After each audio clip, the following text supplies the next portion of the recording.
Hay nakong buhay ng probation. Hello guys, so kagigising lang po namin dito at kami ay nagkakape ng aming baby. So ayan na. So kwento-kwentuhan muna kami, tingin muna kami sa labas. Yan.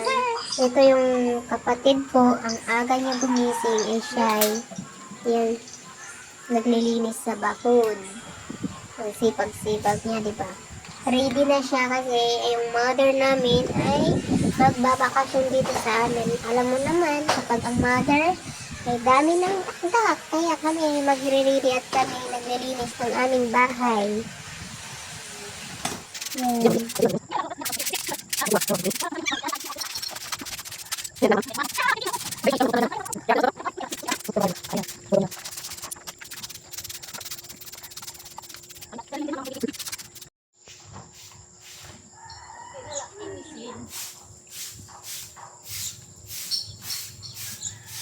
Pili niya, hindi naman pagkain So, yan. dito na nga kami ito yung lahat namin.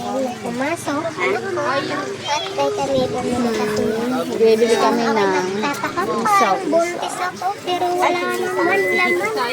Ayun na yung talaga, gusto ko talagang Yung sa usawa ng manghang? Nagte-face charm. Ayan. ka na? Dati Ayaw ko na. balot. Pero pasensyahan nyo na yung mukha ko Hanap pa dyan. Nagbabalat. Oo, kahit saan. Parang ahas lang, nagbabalat. Ayaw ko. Ayaw ko. Grabe, init po dito sa probinsya.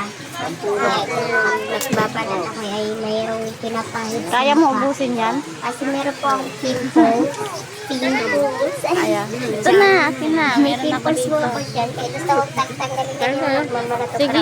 Tanda-tanda dyan. Pero huwag nyo nang pansinin. Sarap. Lahat na. Basta ako'y nakakain ako ng chicharon. Manok. Wala ba dun sa inyo? Sarap yan. Wala dun sa probinsya. Ha? Wala yan palas dun sa, sa city. Dito na sa probinsya.